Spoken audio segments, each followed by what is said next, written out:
In the last two Summer Olympics, Kenyans have won 25 medals, all of them in distance events.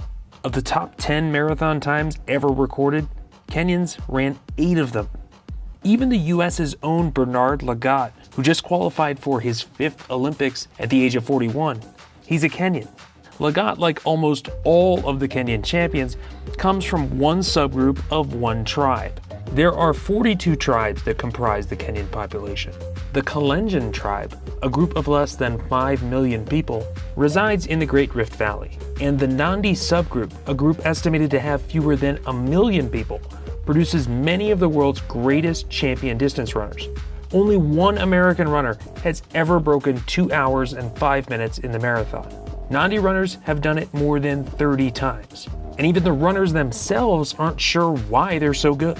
I think most of the time, if you want to run good, you can train in high altitudes. The altitude, they have the advantage of the altitude. Someone like me now, I used to run when I was going to school. It was like almost 4 kilometers and come back for lunch and then go back to school afternoon. I can say they have a good training program. That's what they are following in. Also, we have good altitude in our country. And also the food that we have in Kenya. We get food direct from our farms. They are good for us. We don't have to go and process first. All these factors, this multiplicity of factors, may act synergistically to produce these runners. Robert Ojiambo is a lecturer in physiology at Moi University in Eldoret, Kenya, the epicenter of where the top marathoners live and train. He's co-authored multiple studies with scientists from Harvard, Scotland, and other places to find out why the Nandi are so dominant. There's no single one factor that you can pinpoint and say this is the reason why you have this Kenyan running success. You must have the right environment. Where these runners live is actually about 2,200 meters above sea level, which is moderate altitude. As a physiologist, I would explain to you, you have hypoxia, lack of oxygen. So this lack of oxygen would stimulate the body to generate more blood, red blood cells. And if you're training at altitude, they'll boost what we call your VO2 max.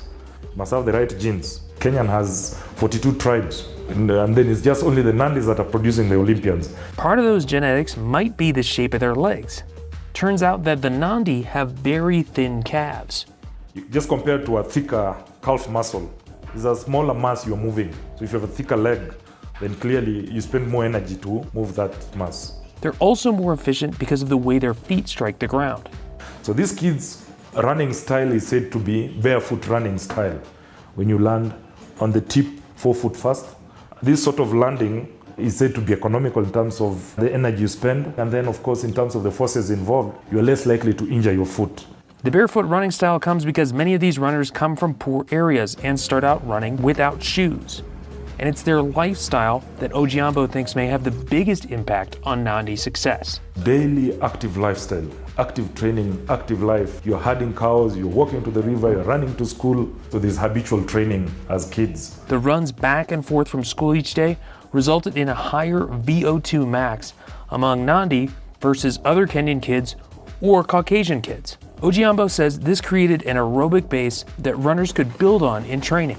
But as the country continues to develop, there are more cars, buses, and motorbikes, meaning kids don't run as far. More kids nowadays are actually being taken to school, driven to school. So the lifestyles are changing. So I expect that with time, the advantage will go away.